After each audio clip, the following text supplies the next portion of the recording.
know, Rebbe. What is my connection with the Rebbe? Almost 9 years ago, I came to the United States as a rabbi in Ocean City, Maryland. Whoever know where is this place? I finished my rabbinic in Israel, and I came to serve as a rabbi. But Hashem Yislach li, I never noticed, and I never have any connection with Chabad or Tanya or any kind of Chasidut whatsoever. You know, in Yeshivot you learn Gemara, you learn all the Shas, Poskim, but I never had any kind of connection. When I came to Ocean City, actually, my first time when I started to do Tanya, Yossi Tilis, he have a lot of schut with that. He introduced me to Tanya, and then I was connected with Rabbi Noam in Ocean City. We used to learn Tanya a couple hours every night. When I came back home, I started to cry every night. The book of the Tanya and all the Chasidut and all the concept of Chabad, I was not even aware what's the impact or what's the chashivut of to learn Chasidut. I thought Chabad is a nice group of people who have the Rebbe, the Chasidut, like Chasidut Vishnitz or Bells or Guf or whatever. Okay, but have nothing to do with me. I mean, we grew up in different rabbis, I grew up with Rabbi Mordechai Eliyahu, that he was very connected to the Rebbe, as everybody knows. And then I came one time to Los Angeles. I came in the first time to Yeshiva of Chabad. I came to learn with someone who asked me to teach him, to help him in the rabbinical test.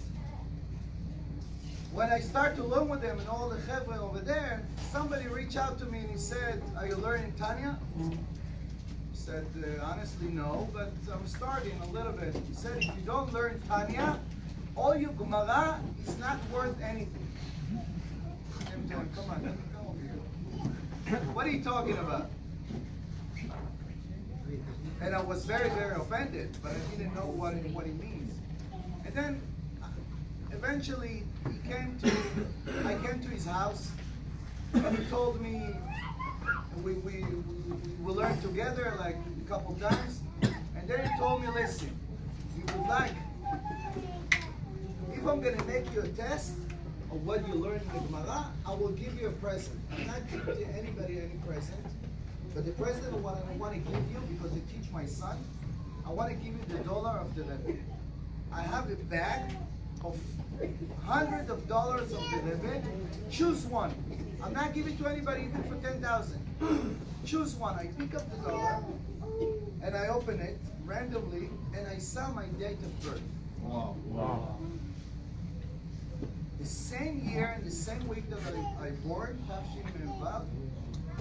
How come? I thought maybe it's a coincidence. Maybe since I put it in my pocket, Baruch Hashem, the Parnassah went very, very well. But not only that, the Rebbe, I felt since I got the dollar, the Rebbe like kind of came to my life and helped me to connect to Chasidut. And then I understand what it means, the Chasidut. It's not just for the Hasidim. It's not just for the rabbis or the Hasidim of the Rebbe. It's not just, it's for everyone. It's part of the Torah, not just part of the Torah. To learn Torah without Chasidut, you can have so much ga'ava. You can have so much. As a rabbi, when I came, I can share with you, I felt like, yeah, you know, you above everyone, you tell everyone what to do, you judge everyone.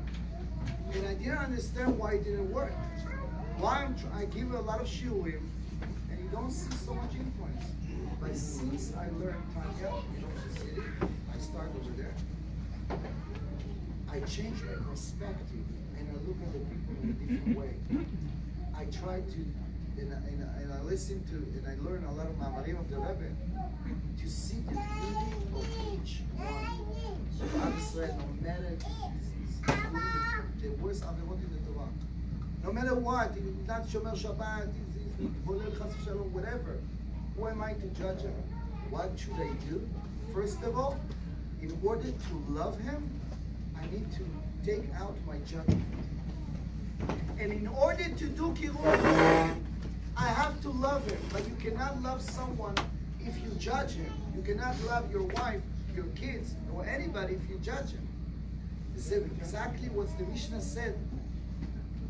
אוהב את הבריות, הווה מתלמידיו של אהרון, אוהב את הבריות, then בקרבן התורה.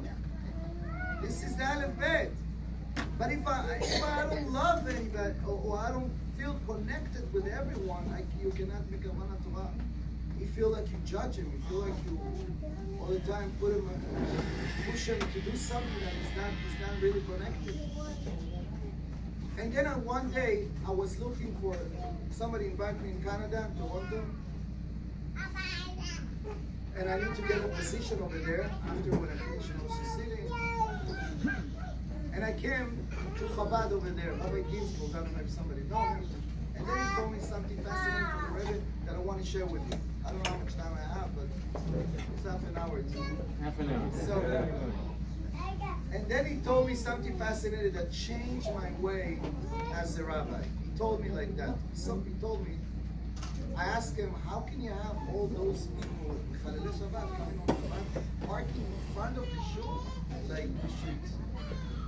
Yeah, to tell him barosh, like, what's like that? Like, what's it?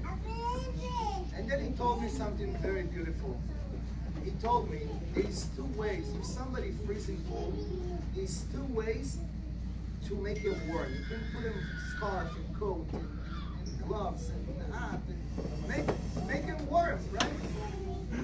But one day he can take it out and throw it away and continue like that. But there's another way to make someone warm. Just to open the curtains, to show the beauty, the sun, to make him warm. He said these Rabbanim that say all the time like, oh, we're going to hell, right?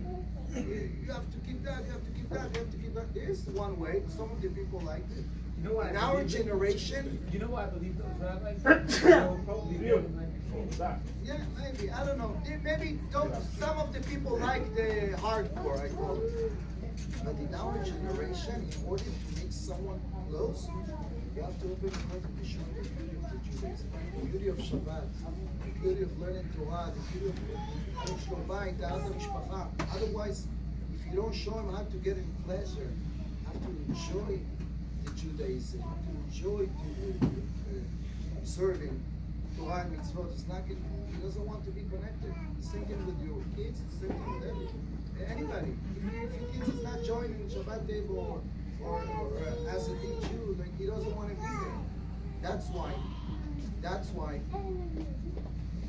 this is the way that I got, and I'm trying to do it every day to really connect everybody. There's no up and down. I'm not better than anybody. Exactly opposite. Whoever around me, I feel like everybody more than me. So there's no even comparison. We're all about to serve. We're not here to get anything. And that's exactly what Korach asked Moshe Rabbeinu. And I'm finished with that.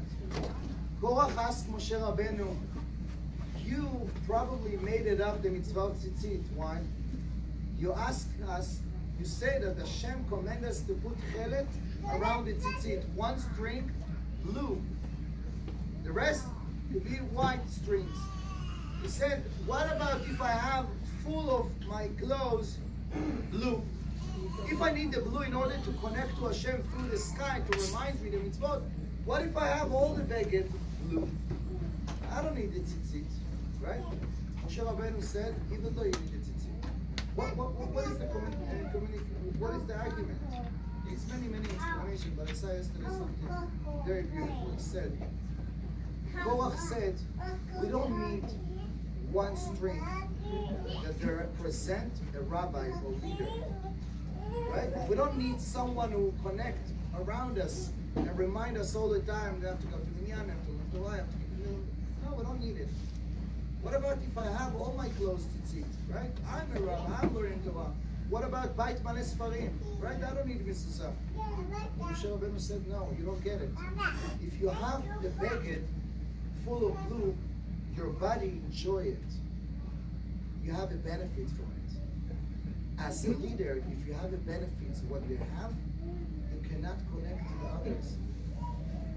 Because it's always about you. But it's not about you, it's about we. It's about you guys. We're here to serve. The string is always around. The rabbi is always around. He's always making sure that everybody is okay. And that's the Rebbe. He touched the entire world. Even 20 years after he passed away, you see how much the influence. How come? Because he touched the people without judgment, and he loved and connected and invest the dollars and all the neshamot, all the Am Yisrael. That so many miracles that we hear about it. But it's more than that. That he shows us that we're here to serve, we're not here to gain anything. And when we're here to serve, whether it's in a relationship, you're not in a relationship to get, you're here to serve. You serve your kids, you serve your community. You see how much the influence of everyone. L'chaim, l'chaim. All Shmaya doing over here, we neighbor to each other, we help each other. L'chaim, l'chaim. Now we help in the minyan, we all connected. There's no competition, there's no nothing. We're all here for everyone. You heard Rabbi Lesri, I don't have to tell you anything. I love him. And B'ezrat Hashem, we will both prosper. Amen. I want to say a lot. Rabbi Lesri triggered a lot of comments. No, good positive comments. Beautiful. But Rabbi David Avitan is going to speak.